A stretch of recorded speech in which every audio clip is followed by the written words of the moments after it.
Even today, the AI is already identifying vulnerabilities at some of the top companies in the country.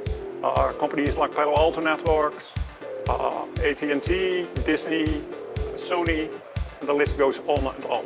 You've probably heard of vibe coding, asking AI to write software without knowing how to do it yourself.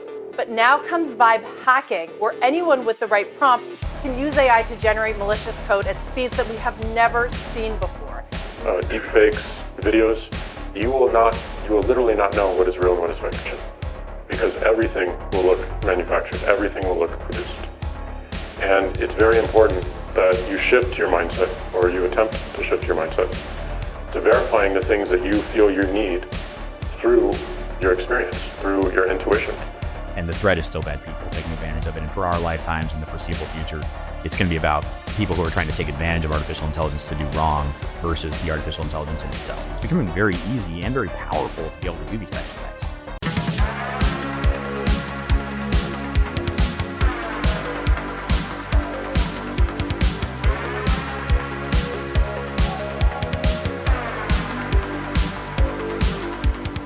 And welcome back to another episode of the 100-Year Podcast. My name is Adario Strange, and this week we have with us someone who is tasked with, securing the AI that we are attempting to deploy, all of us in the tech industry. That's Chris Sestito. That's a little bit of a tongue twister for me. Chris Sestito goes by the name Tito. I think are you in Austin right now? I am, yeah. Austin, Texas. That's where all the cool people have moved to since the global event of 2020. A lot of the were you there before? Were you there before everything kicked off, or? I was. I got here about almost 9 years ago now. I've been here a bit. But I introduced myself to people here as part of the problem, because there's locals here who are getting folks in from California, folks in from the East Coast. I came from the DC area, but yeah, it's grown quite a bit since I got here about almost 9 years ago. So let's get to kind of who you are a little bit more. So I didn't really kind of get into your role. You are the co-founder and CEO of Hidden Layer. And I think it was 2023, not maybe like a year and a half ago, where you guys secured $50 million in funding from the likes of, I think, IBM, Microsoft Ventures, Booz Allen Hamilton, a few others. Give us kind of like the, elevator pitch, or just the brief version of like what exactly you guys do. Yeah, absolutely. I mean, you can simply think of it as where we are cybersecurity dedicated to securing artificial intelligence in all of its forms. And so I think we actually were born out of a real world event, an attack that happened to us while we were working at Cylance. And that's really kind of what opened up our eyes to the fact that, like, everything you need to do to secure an endpoint, you also need a form fit version of that to secure an artificial intelligence application, be that a model or a group of models or an agent, depending on sort of what the scenario is. So that's exactly what we do. We have we have 4 products. We secure the supply chain side. So we'll look at, like, where is your model coming from? We ensure it's not compromised, it hasn't been poisoned, all the different things that can happen at a model level. And then we also secure the runtime side. So against things that a lot of, I'm sure your listeners have heard of, like prompt injection, indirect prompt injection. We're tracking new attacks now, like AI denial of service attacks, data leakage, and trying to infer data that models were trained on, all that kind of stuff that we can identify as well. Then we also build attack scenarios for pen testing models. And then we keep track of things like discovering all your models and all of your security posture management and reporting as well. So we're really kind of like a one-stop shop for AI security across an entire enterprise organization. And I know you guys just secured a deal with the Microsoft Copilot group. And I was kind of like reading up a bit about it, and it mentioned something called Model Scanner. Is that kind of like the productized, tip of the spear of what you guys are doing? And can you just kind of like unpack it a bit? Yeah, that's that supply chain side that I mentioned. So today, if you look at a model in the AI in the Azure model secure, or they call it the model catalog, you can click a security tab, and that'll pull up the Hidden Layer logo, and you'll see everything that we do to scan a model to ensure that it is the model that it's purporting to be, that it has not been compromised. We're the security scanner inside of that Azure solution. So it's a cool partnership with them. We're looking at it with other groups as well. And then we do that for customers themselves when they want to make sure that, like, any model that comes into the organization is secure, because there's things that threat actors are doing to basically use models as like vehicles to deliver their malicious payloads. So, like, they're doing things like hiding malware inside of the models. We've found models with things like coin miners, ransomware. There was a big attack, at this point, probably getting close to a year ago, with the YOLO visual classifier models. They had distributed a decent amount from their installation package in coin mining, and so that was found in many enterprise organizations. And really, so that's exactly what we do. We'll also identify things like, beyond the security side, we have the ability to just scan a model we know nothing about and tell you a ton about it. Like, what model is it based off of? Is it a fine-tuned version of a model that we already know about? Is it a compromised version, or is it out of the box all the same? So we can tell you a whole bunch about models just from scanning. Yeah, I have a bunch of other questions, but what you just said makes me, I want to put a pin in where I was going to ask and shift for a second. When DeepSeek came out, Mhm. did you scan it? Did you unpack it? Did you find anything interesting that other people didn't really notice? Like what were the kind of like breadcrumbs that maybe you found that other people missed?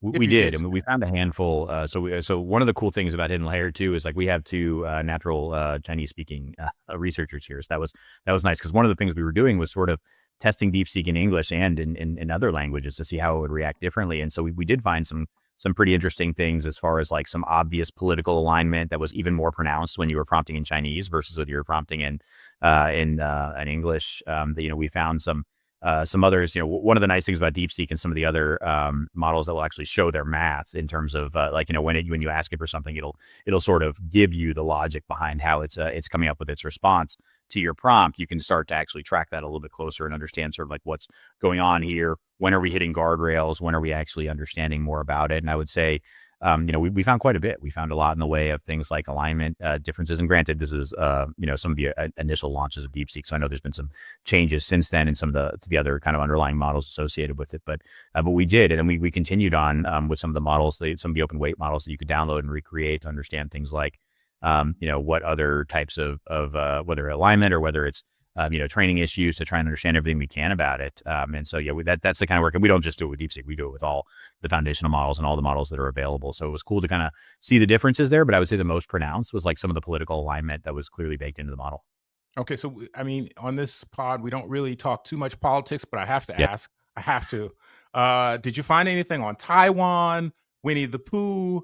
I mean, people who know China news, they'll know what I'm referring to. I mean, with the yeah. Winnie the Pooh thing. I mean, anything like? Can you mention like some of the stuff We you did. saw? We did. We found a lot about its blocking of things like Tiananmen Square. We did it. We found a lot in that regard. So I think a little bit of it is like, just trying to steer the sentiment based on how that. And again, it was significantly more pronounced. Those alignment modifications were more pronounced when prompting in Chinese. So, but yeah, we did. We found some of the other, as you mentioned, Winnie the Pooh as a little bit of a meme associated with their leader that we've seen some sort of I don't know if you want to use the word there was some curtailing of that. And because you got to remember, all these models have refusals that they can do, like in the form of whether it's guardrails and we detect refusals to understand, is it something the models trained to do, or is it something that an overlying rule is sitting on top of the model to try and intercept that kind of traffic and that kind of subject matter? And that's definitely what was going on. So the only other language I occasionally prompt in is Japanese, but I'm not, a threat researcher like yourself, so I don't have the ability to unpack like if I'm getting a different response necessarily in Japanese. But I mean, I think you really hit on something that's big. This idea that, well, in this case, Chinese, someone prompting in Chinese, getting a different result, like a significantly different result. Yeah, Do you? I mean, do you think that's widespread? Let's move past just China, just in general. sure. Do you think this is widespread in terms of language or national interest, kind of like steering the model a particular way? I don't think it's widespread, and we test in a lot of languages. We don't just test in Chinese. We test in like on right out of the gate. We test in like 12 different languages. Our product works in a bunch of different languages. So there is some efficacy issues associated with language, right? Like the majority of what's on the internet is English. Like the majority of what a lot of these sources in which some of these foundational models are training off of is English. So they generally have the most sort of generalization in English. They have the best breadth of efficacy as far as that goes. So sometimes when you see differences, it's because there wasn't as much Japanese language out there. There wasn't as much, in other examples. And so you'll kind of see where that is. Whereas if it's something that's very specifically like kind of aligned with certain political circumstances or certain, other kind of areas, because it's not always about something political. Sometimes it's like, hey, I don't want my I don't want this, giving medical advice or something like that. So you have other guardrails in there to kind of deter those types of behaviors as well. So there's a lot of reasons why you would want a model to do something or not do something. Like and most of it is like content and safety related issues. Like you don't want a model to tell somebody how to make a bomb, that kind of stuff. So we have the ability to do that, and we want that to exist through any language. But there's definitely differences in how it performs. But I'd say today, like the behavior is more similar than it is different across multiple languages. But there's definitely an opportunity for things like if you're trying to have a model subvert its normal behaviors and have a model respond differently to a specific group of people who only speak one language. It creates there's a big opportunity to do that within the case of alignment and general training of these foundational models. What Hidden Layer is doing is very interesting to me, because I feel like your company you're at the intersection of at least what I view as kind of where the business goes in the future, period. Because so we have closed source and we have open source AI models, right? And whenever I talk to AI founders, uh, you know, deploying models on the pod, um, I ask them, what are you going to do about open source? It seems like closed source is just you're just on the clock until what you're doing seeps out into open source. And the answer usually is something along the lines of support, security, services. But that sounds like what you do. So my question is, and the reason I think Hidden Layer is probably, and companies like Hidden Layer are better equipped, is because if you're focused on building the model, whatever, fielding support requests, building new features, that kind of thing, security isn't your primary job. And so that's why something like Hidden Layer is really important. Lest I sound like a commercial for what you guys are doing, I think the category of what you guys are doing is important, not just Hidden Layer. And so, when you look at this entire space, do you feel, you kind of have like, you're the gold mine. You are the reason, I guess, the AI space can, I guess, prosper in the future. Or do you think I'm off? I'm not trying to make your own argument for you, but can you maybe punch a hole in what I'm saying? No, I well said. I agree for a couple of reasons. I think so. Number one, at a kind of a fundamental level, those who are building the model for the sake of efficacy are going to have like misaligned goals with those who are trying to secure it, and not allow, like, if you allow your model to do everything and come up with everything, like there's going to be security costs associated with that relationship. And there's two reasons that I think that there will always be the need for a dedicated security solution to go alongside it. The one is that first one, like there's a big difference in between making my model perform better and the type of skills that are required to make my model perform better and making it perform more securely. And then beyond that is sort of the reality of how the AI applications are existing. So people aren't just taking ChatGPT and saying, here you go, or taking Claude and then putting it on a website and saying, here's my product now. They're building in like RAG architecture associated with it. They're fine tuning these models to do certain things. They're building agentic workflows around them. So as soon as you start putting all of those additional things in there, it doesn't really matter what OpenAI or Anthropic or any of these organizations do for the sake of security. What you need to secure is that new application or that new package of all the technologies. And that's where we come into play. We also see enterprise organizations don't just want to use one solution, and they want their security to be relatively static across all of the different solutions. They want it to be somewhat standardized. So, we see some different levels of how much security is going into these models from like OpenAI, from Anthropic, from Cohere, all the different providers are all have kind of different levels at which they want to commit to security. So I do think that those organizations still have a ton to do. And as you mentioned, support, usability, what it can integrate with, all the different sort of enterprise features that can come alongside and sort of separate themselves from open source and that, so to speak, because I definitely agree that there's not much of a moat in between, what you can see a Llama model do and what you can see some of these, sort of proprietary models accomplish. But I do think security is very different from that. The skill sets required to operate there are very different. We're a detection and response focused team. We have those and most of our team came out of the detection and response focused world in endpoint detection and response, and really kind of goes up from there. It's very different from things like, are you good at building models? We build models for that sake as well. I'm being very sort of simplified in my explanation here, but I think that that's certainly the case. And I think what organizations have already declared, and most of their to the public, is the biggest reason that they haven't deployed more Gen AI solutions is the security. They want to know that it's safe. They want to know that data is going to be protected. They want to know that it's not going to be an opportunity for prompt injection and others. So when we work with organizations, they're saying, hey, we want to use the foundational models in some cases, like they want to use OpenAI, they want to use Anthropic. In some cases, they want to use an internal Mistral model or a Llama model. And then in some case, but in depending on the use case, there's areas and applications they're building with those solutions that need to be secured like crazy. Then there's some internal use cases that need to have some level of security around it. But it's very sort of the best way to think about it is a very kind of use case driven. So like if you're building an application, an AI application to help your employees navigate the wiki better, there's areas that you're going to need to secure of that, and there's areas that you're going to allow them to do certain things. If you're building a chatbot for your website, and let's say you're like an automotive company and you want people to be able to buy cars from your website, like there's a lot of prompt injection implications there. There's a lot of things that come alongside that as well. So I think that security needs to be existing in every step of the ways. There's things that foundational models can do and should do and are doing. And then there's things that they're not doing, but still should do. And there's things that that they're kind of growing towards. But then once you kind of add on all the different complexities of the AI application, you're still going to need that dedicated solution. And so, I think those are all the reasons that something like this will continue to exist. And the more we can, help people secure Gen AI applications, the more risks they can take with them, the more they can deploy them at the edge, the more boards are going to be comfortable, putting more resources into them. And that's our entire goal. Our goal is to be an accelerator for Gen AI, an accelerator for agentic workflows. So one thing I'm unclear on is, well, before I ask the question, I'll give some background. So a few years ago, I got my start in generative AI by playing with the open source tools. Yeah. And I installed it on a little used PC, very powerful gaming PC that I have that I used to use for virtual reality, but I hadn't been using it. So it's not really connected to any of my other systems. So, powered it up, loaded in a bunch of open source AI software and started playing around and learning about the space. This is like 2022.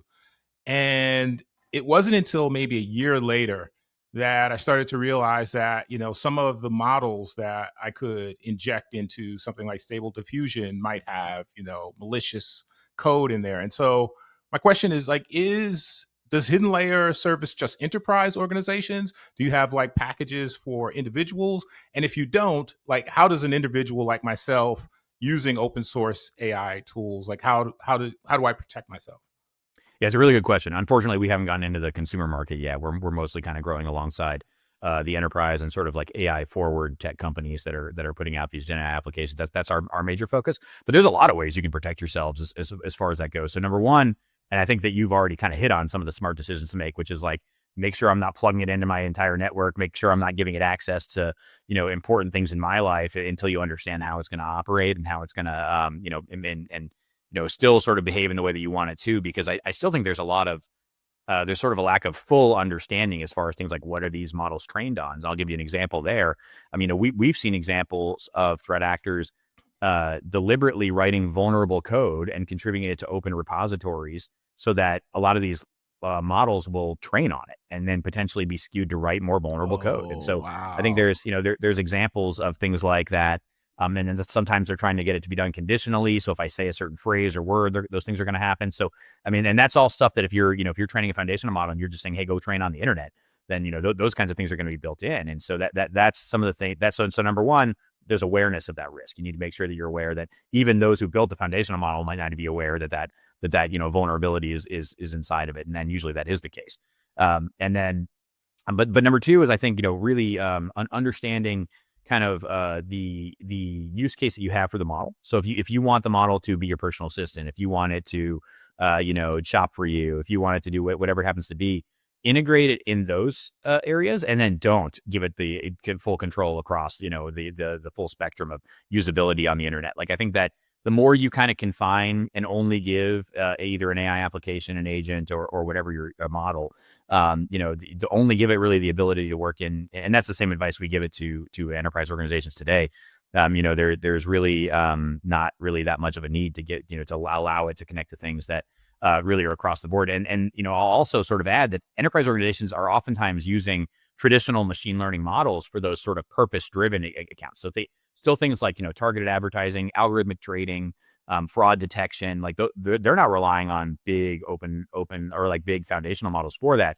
They're still allowing these like, tree-based models, these neural networks to solve those problems, because those models don't need to be exposed to all these other areas, because, and a big part of that decision is cybersecurity, is really making sure that these models don't have all this access and control that they don't need for their purpose.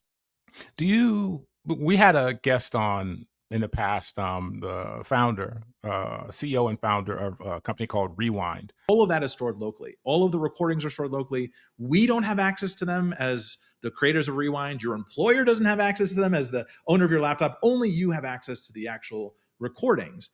To the extent that any of that ever leaves your machine, the only parts that ever get used for GPT-4 to answer those kinds of questions are the exact moments of your past, the small, 0.001% of those recordings that are relevant to that question. So for example, in this email Sam Altman example, the time Sam Altman appeared on my screen or in a transcript of a meeting I'm in, those snippets of text, and we have an algorithm internally that determines what are the most relevant ones, those snippets of text get sent as part of the context window to GPT-4, then GPT-4 uses to generate a response.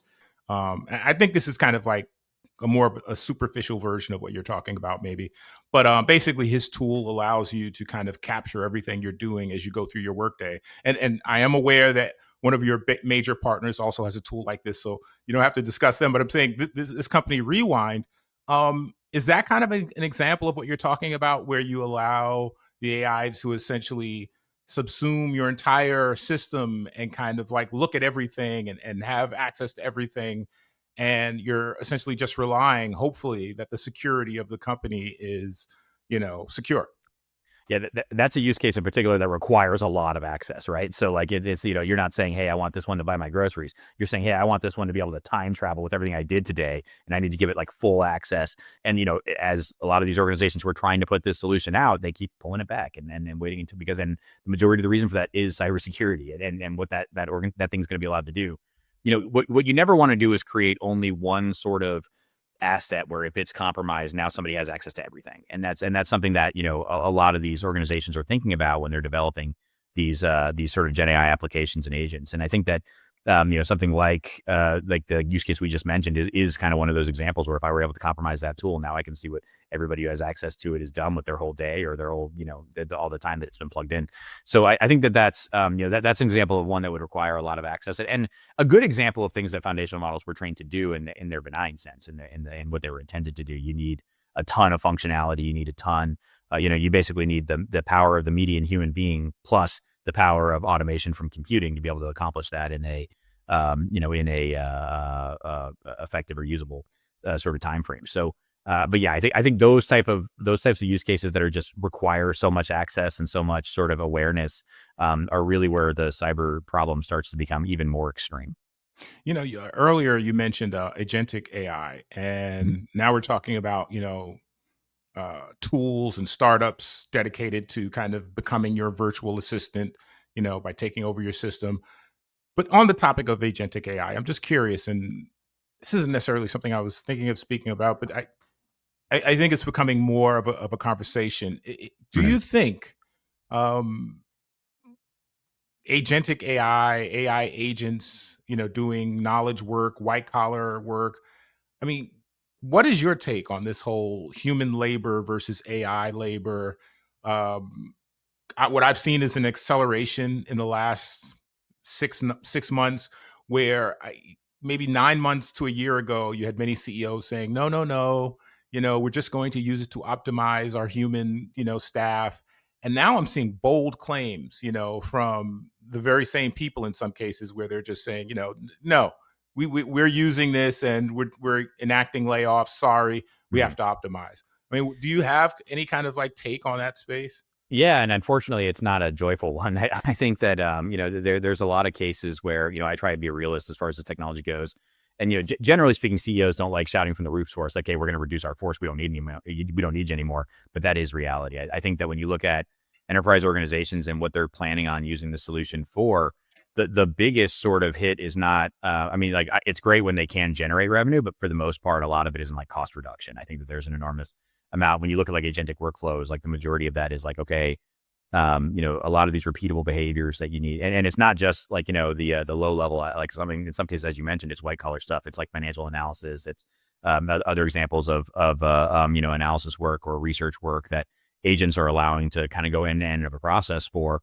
with far fewer people involved. I see a significant reduction in workforce across the board And I think, when you start combining it with robotics, you start looking at like an enormous amount of jobs over the next, 10, 20 years in particular, where we could see some reduction. I mean, there's big categories that we can see some movement on here. Like automated driving is a big one, like where AI models are moving in that regard, where you see like, just to take the US, like, a huge percentage of the workforce is like truck drivers and Uber drivers and taxi drivers. I mean, you're talking like somewhere like 7 to 9% of workers where those jobs are, we pretty much already started the clock on. Then you see things like content creation, which is like, a lot of these models are really starting to move forward, like a lot of those marketing jobs, things like, writing blogs, like, even most blog writers today are leveraging artificial intelligence to do the job with them. And there's really the only thing that's missing is an agent before all those kind of pieces are, don't require that individual from the get go. So I see a significant reduction in the requirement for workers. And then again, when you move robotics in, you're seeing things like, fast foods, I think like 4% of the workforce or something like that. Like we're already starting to see like employee-less fast food, organizations and restaurants that are able to use robotics and artificial intelligence in tandem. Like I think that's really coming for a lot of jobs right now. And I think that, I think it's just the reality of where things are. And to your point, those who are giving the message of, don't worry, we're just going to do 10X with our existing workers. That reality is becoming a little bit more obvious to everyone. So I think they've started changing their tune, and it's unfortunate or fortunate depending on how you look at it and you think about like the progression of society. But we're and again, as you mentioned, you don't like to bring politics too much into it, but we're gonna have to start figuring out ways to how to take care of each other without kind of the traditional job in mind.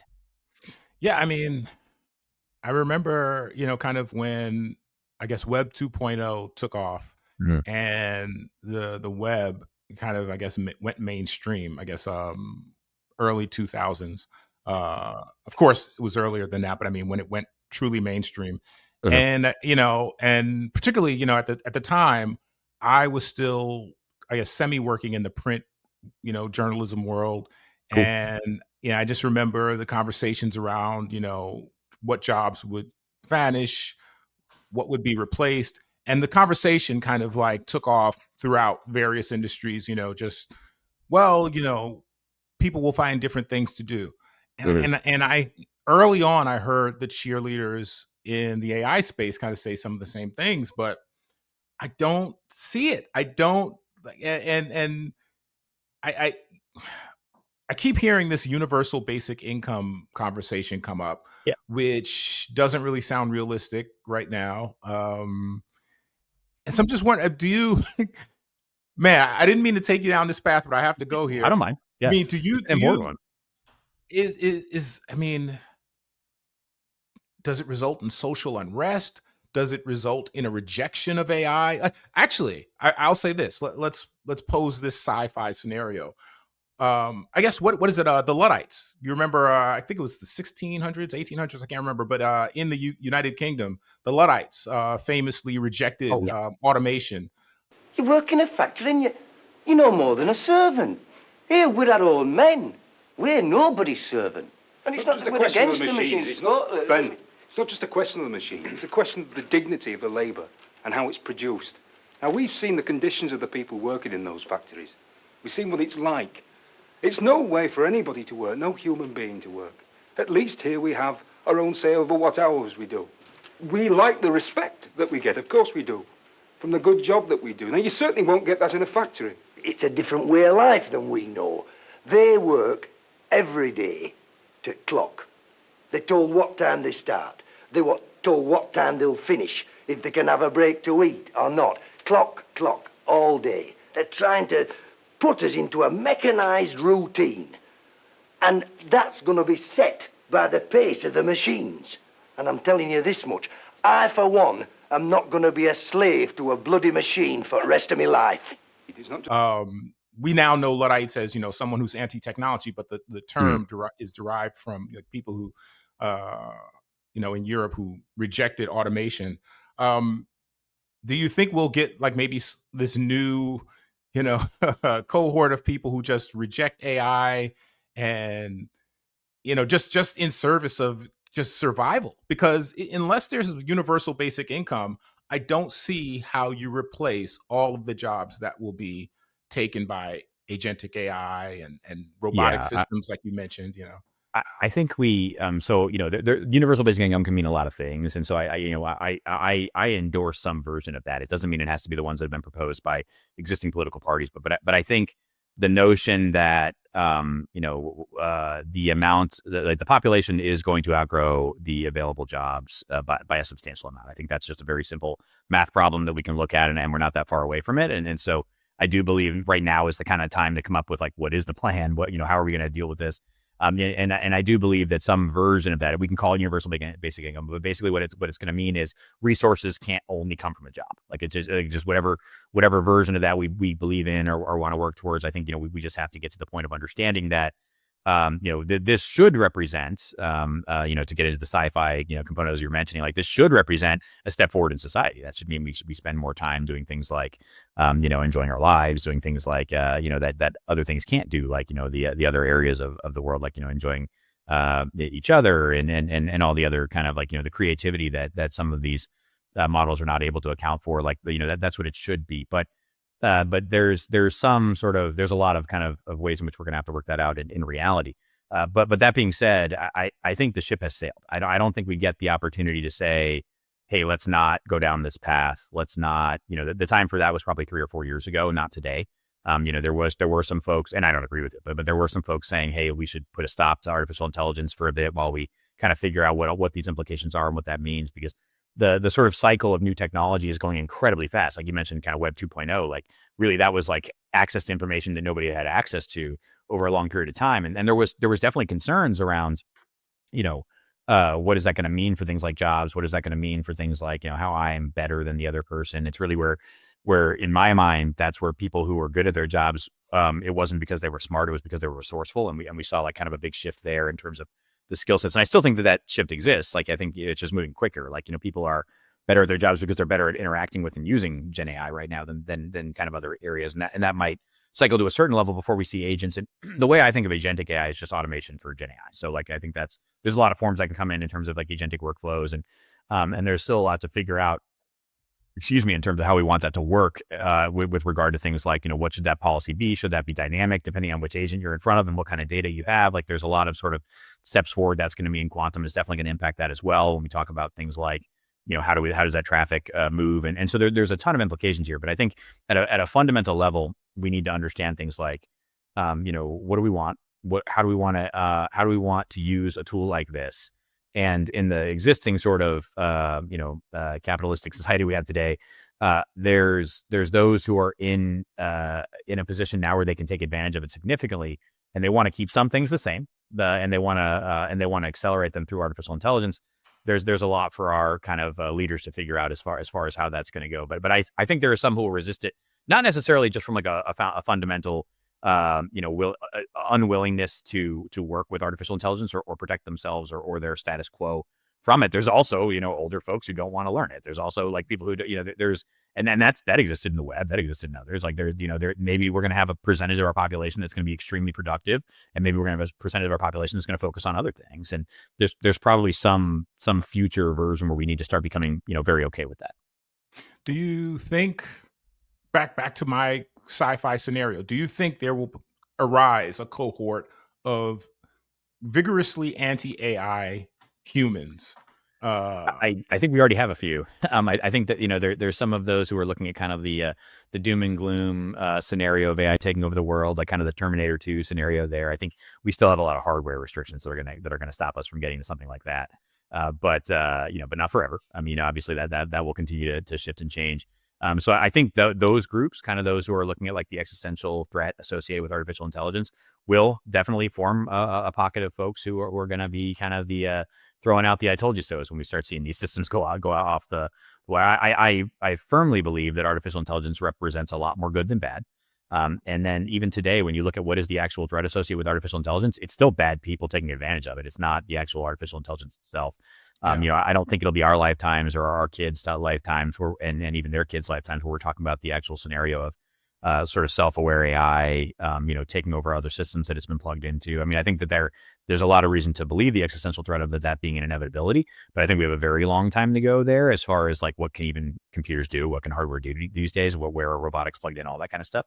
But as far as like those who want to say, hey, do we want to preserve our existing way of life? Do we want a 40-hour work week? Do we want, all of those things associated with, like, if that's the goal, then, decisions need to start being made now. I don't think it should be, but I do believe that there will be, protests. I do believe there will be those who decide to live their life without it. I think that, you mentioned the Luddites. We have examples of parts of society where people are trying to actively stay away from technology. And, and I think, from where I'm from in Virginia, we had, pockets of folks that were kind of, don't want light bulbs. So, like, I mean, I think that's, you can certainly, I think it'll exist. The question is sort of to what degree, but again, I do believe that artificial intelligence represents a lot more good than it does bad.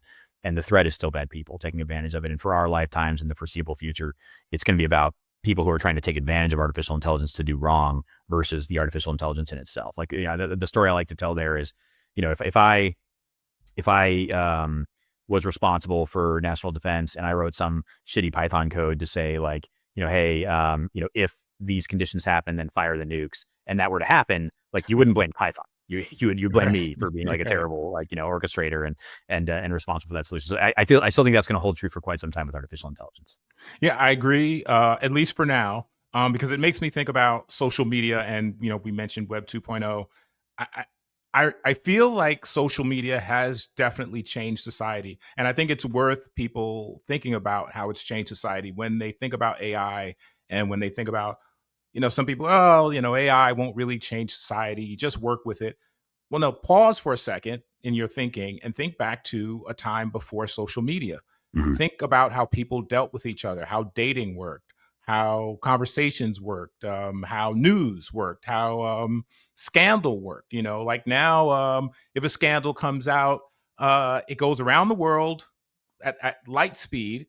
Mhm. And even if, and it goes viral, as they say, but if the truth comes out debunking that, the truth doesn't go viral.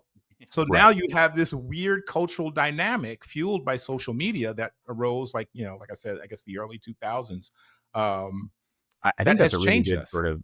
I totally agree with you, and I think that that's a really good sort of case study of the fact that, like, human nature is still going to exist in whatever this sort of outcome is. Because, like, you're right. Like, is it interesting? Is it juicy? Do I want to talk to my friends about it? Still has something to do, even if that means, like, we've automated it and we've made it much more accessible through things like social media or through things like artificial intelligence. Which, when you combine the two, there's a ton of implications there for things, again, to bring the bad people into it, like making videos of politicians saying things they're not saying. Make it, like, I mean, all of that is sort of a part of this as well. But no, I think human nature will still kind of persist. I think that's a really good example of it. In terms of, like, how do we want, like, are we still getting what we wanted? Are we still, like, is the narrative still what we want it to be? I still think there's going to be a lot of control there from the human nature side, and an example like you mentioning, like, when the truth comes out, well, it wasn't sexy, we don't want to talk about it. Right. Like, I think those things will still kind of become guardrails for the technology as it grows. Yeah, and with the rise of I guess AI personas, Mhm. using social media to some degree, I think there's even more danger. I recently had a message on Twitter slash X where Kevin Rose, the podcaster, tech founder, a lot of, investor, a lot of people know him. So he hits me up via DM. Hey, what's up, dude? What's going on? How are things? And I'm just like really busy. I've got like 100 things going on. And I'm just like, oh, good to hear from this guy. Hey, tap, tap, tap, good to hear from you. What's going on? And I can't remember. He says something, something, something. And I'm kind of hyper, like I used to like interview and investigate a lot of hackers many years ago. So I always have that in the back of my mind, is a hack in play? And I went back and that message seems a little dry. And I said something else, and then they said something else, and then I said, you know what? And this is what I almost verbatim typed. I said, oh God, what I said, something like reality check, not reality check. I said, ID check, something like that. Yeah. Colon. What beer did I buy you when we were at South by Southwest last time? Oh, that's smart. But I did it in a way that was friendly. I was like, man, great to hear from you, but Right. ID check. What? And I got no answer. Yep. Quickly blocked. Yep. Realized, and then I like went and I found out that this account, which looks really real, has been around. By the way, this account has been around since 2013. Oh, wow. That's a huge credibility signal That's a lot nowadays, of I think. commitment to the fraud. Yeah. Yeah. And blocked, reported. I found out a bunch of other people reported the account. But I guess the reason I bring up that story is that with AI, I can see this becoming like, what happens if those messages were really convincing? Yeah. What happens if that AI agent, I'm not saying that was an AI agent, but let's say an AI agent really parsed my online activity and Yeah. my CV and my LinkedIn or whatever, and started holding a conversation with me convincingly and was able to like defeat or answer my questions. And Yeah. and that's why, just familiarity with kind of hackers, I basically lied. You know, Kevin Rose and I never hung out at South by, but that was my lie, because, Be smarter. Yeah. if he got the beer wrong that I bought him at South by, okay, but if we did meet, so just, you have to be crafty with these kind of things. But that's kind of like Definitely. one of the things I see. Well, there's Now. examples of exactly that now. I mean, even in some scams, like, so we've seen examples of using artificial intelligence to generate voice that sounds like somebody, and then use it to send to elderly folks as like, "Hey, I'm in jail. I need bail money." But the voice matches. Like, that's a really tough scam to avoid. That's a really tough scam not to believe. And so I think that, this again, that's the bad people side of using artificial intelligence. I mean, deep fakes are really scary when you start thinking Oh, about things. Like, luckily, there's some cool companies like Reality Defender and a few others that are focusing on that problem specifically to say, hey, how do we look at, like, is this a real, authentic image or video? Because I think that's when you combine it with social media, there's some serious issues there. I mean, you can look at videos of, like, the president saying something he didn't say, and in a world where you have to decide, actions really quickly.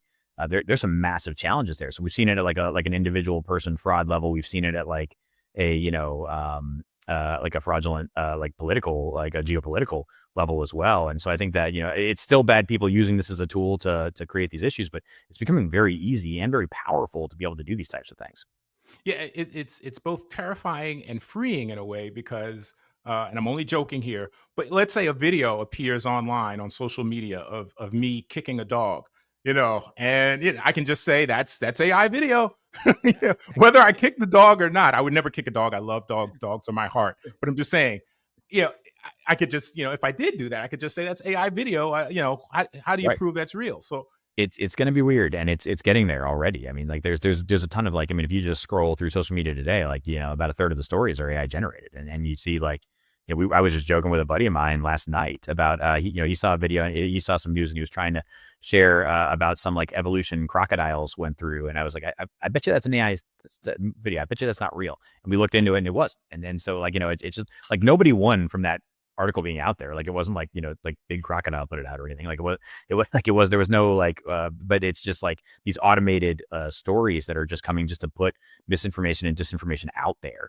And so, I mean, it really is sort of a new world online in terms of, like, trust and belief in the messaging that's coming through. And I think we've even seen some of this with, some of the studies that came out from the 2020 election, where you saw that, like, most of the like hyper political blogs that were being written, whether it be far left or far right, turned out it was like the same authors, and it was mostly like overseas authors, where it was right. coming through, and it was like, that's the kind of thing. This is like the next evolution of that, where now not only can they do it, they can start providing fake evidence that will look real.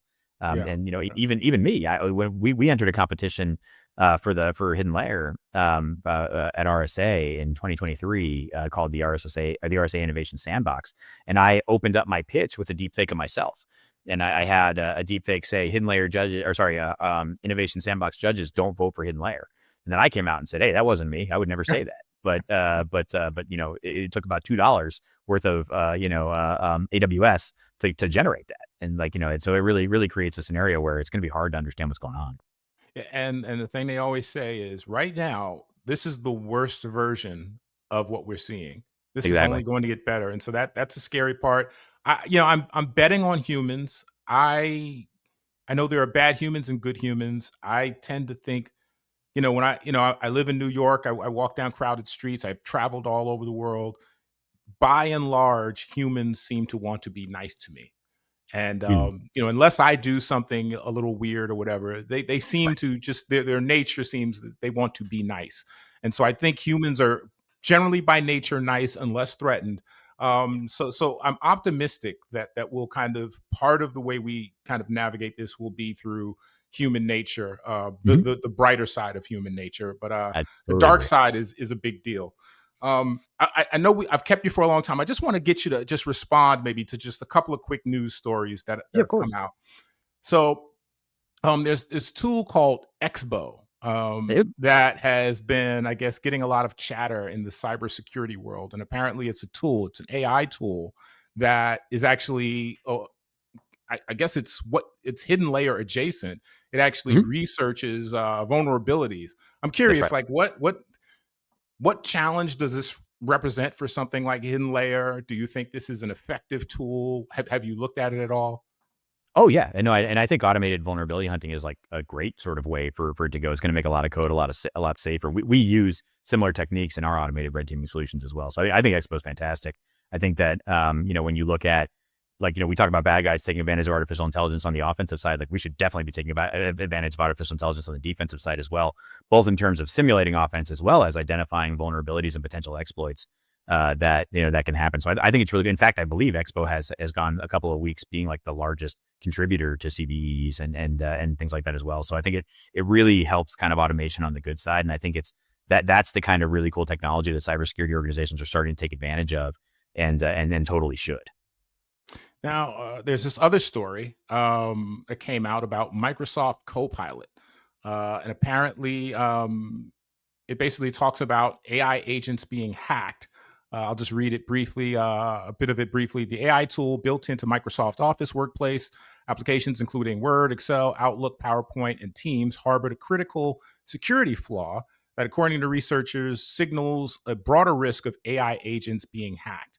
Mm. And they are careful to add that this is the first known zero click attack on AI. Can you explain what a zero click attack on an AI Yeah, agent yeah, is? absolutely. So this would be leveraging. So one of the things that Microsoft has done that's very awesome in terms of Copilot is like all of the different controls that can now leverage what's coming out of. And in some cases, it's like Azure OpenAI and other foundational models that will then allow you to do all of these kind of things without clicking in a benign sense. But a zero click attack is sort of taking advantage of that and starting to say, now that we're integrated with all these tools that I can get to accomplish all these things, like maybe I don't even need you to click on the phishing link anymore. Maybe I can take advantage of your AI account and have it do it with like different things like within computer use that we've seen from some of the solutions now. So it'd basically be abusing computer use and allowing that your solution to click the exploit or execute the exploit in some way.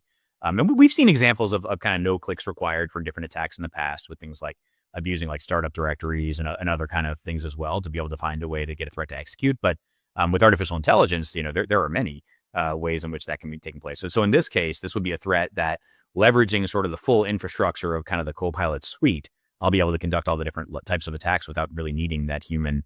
I only need to compromise it once, and now I can conduct all of that. And we've actually submitted some ourselves, some we've published, some we haven't. I mean, there's a lot of examples of sort of like no click compromises now, and just in general compromises of things that are integrated with these AI suites. Okay, great. And I wanted to end on this last story um, because this one's fascinating. Um, it's a column written by an AI scientist in a recent edition of Forbes, and he basically talks about AGI and AI superintelligence, possibly in the future hacking the human subconscious via AI generated subliminal messaging. Now, I have to tell you, this is absolutely fascinating. I'm assuming people who are regular viewers and listeners understand what this means, but just in shorthand, what he's talking about is, let's say you're using ChatGPT, and as you're engaging it, it just kind of subtly shifts you into a particular direction, Mhm. using various I mean, at this point, these systems have access to the entire database, the entire knowledge of all psychologists and what is it, social engineering Oh yeah. techniques. um and so what he's proposing is that this, I guess, along with the idea of artificial general intelligence and superintelligence thereafter, represents a risk to humanity on some level, be it, I guess, the mundane, more, I guess, immediate security risk, and then the existential risk of our existence. I mean, do you think this is science fiction? Do you think this is a realistic It's proposal? wild, but it's real. I mean, the threat is real, and really, it's again, it's really more about the good. To take it back to you and I talking about like good people, bad people. I mean, I think it's bad people now have a lot of tools to be able to use things like subliminal messaging to influence others. And I think like even if you look at like the most manual, most prevalent version of this, like if you look at a headline from Fox and a headline from CNN, they're talking about the same story. You'll get two completely different sort of sentiments based on how it's described. Well, what if somebody automated that with every single sort of bit of news and bit of information that you received every day to have that sort of skew in a certain direction for things like sentiments, or that could lead to things like manipulating the stock market. It can manipulate, geopolitical events like we talked about. I think the tools are kind of already there, and I don't think you need AGI to do it. I mean, I think, and obviously AGI is all about the definition. I think there's some definitions that mean certain things. If you take, I like Sam Altman's, like, which is like, when is it as good as the median human? And so I don't think we're that far away. And so I think even by today's standard, I think you could do a lot in the way of like, if you started tying things like media outlets, social media platforms to, generated content from agentic workflows on top of, Gen AI solutions. I think the tools are there to do that kind of thing today, depending on the outcome that you desired. So I don't think we're that far away. I think it's good that the good guys are working on defensive solutions for this as well, because there is a lot of opportunity to use AI for bad right now. Now, I didn't preload this question for you. I didn't preload any of the questions, but I didn't give you a hint that I might ask this. So if you need to take a couple of minutes to answer this, it's fine. I'm curious. Many of the tech founders I've spoken to over the years will say that science fiction, reading science fiction as a teen and even as an adult, was their inspiration for various products or innovations. And I'm curious, within the realm of AI, from your perspective, what film, book, I'm leaning more toward film and TV, but book, if you want to mention book as well, what film or television show do you feel best represents a realistic scenario for the near future of AI? And it doesn't have to be negative, by the way. Yeah. I think that, and there's a lot of examples of the negative ones, right? Like, that's more interesting for media today. So you have some examples, like one, and I don't know that it's a realistic representation, but one that I think is interesting in terms of the forcing you to navigate sort of the difference of what is technology giving us versus what is kind of human behavior and like kind of the human existence, is like Minority Report. I thought was really cool in terms of like, because you're already getting to a point of things like, maybe I can't see the future, but maybe I can predict the future really, really well by using artificial intelligence to take in things like people's behaviors and you see things like sentiment analysis from social media where people are like, who are the people I want to sell to? Well, let me look at all their posts. Let me look at all, what they engage in. And now I can start using that, and I can analyze their images, and I can start to predict things like, are they going to be a good candidate for me? Do they want to come to my casino and gamble? Do they want to like there's all kinds of different examples of that technology. And so that was kind of a cool, like, thought exercise with something like Minority Report, where it was like, okay, what if some technology all of a sudden existed where we could tell what people were going to do? Well, I actually don't think we're that far from that today. So I think that's a cool, and there's a lot of really cool examples, in particular of the bad ones. Like, Terminator 2 always comes up with, like, Skynet taking over. Again, I think we're generations from that. I think we're ways out from that, just for the sake of hardware and robotics and the ability for these, even if these models wanted to do that kind of thing, there's just not the technology just isn't there to get them to do it in a period of time where it could be effective. But yeah, so I think there's a lot. I think it's cool to learn from those sorts of things. But I think, at the speed of technology today, it's really important to stay in tune with what's actually going on, because, you mentioned sort of like toying around with some of the tools back in like 22, like they're so much better than they were back then already. And, even to the point of like a year from now, where will these things be? It's just incredible. And it can be scary in a lot of ways. It can be really exciting in a lot of ways when we see advancements in things like, healthcare. I'm extremely excited for the advancements in driving. When most people die young, they die young in auto accidents. And we have the ability to have a technology now to where if you and I are driving down the same freeway and you want to change lanes, my car's going to know about it before you do it. Like, I think that's really cool. Like, there's a lot of good there. And I still do definitely believe the good outweighs the bad, but we have to make sure we have the security controls in place to not allow the bad, because it still goes back to that old adage of the bad guys only have to be right once and the good guys have to be right every time. Yeah, absolutely. Chris, well, I'm sorry, Tito, Thank you for joining us. Again, Chris Sestito from Hidden Layer. Can you give us, again, like where people can find out more about the company, like URL, social? Yeah, you can see us on all socials. We're either at Hidden Layer or just hiddenlayer.com. We've got everything out there. You can reach out to me. You can reach out to the team directly through there, and we'd love to help you. Tito, I feel it feels so inappropriate calling you Tito, man. Not I don't pointing know. out. It just feels too I've been casual. called much worse. It's all good. I'll say Chris. Chris, thank you for joining us. I really appreciate it. You guys can check out previous episodes of the 100 Year Podcast at 100year.com. You can check out our newsletter, 100 Year Lens, at 100year.substack.com. And check us out also on social media. You'll probably see it flash on your screen, or you can check out our website. Again, Chris, thank you. And we will see you guys next time.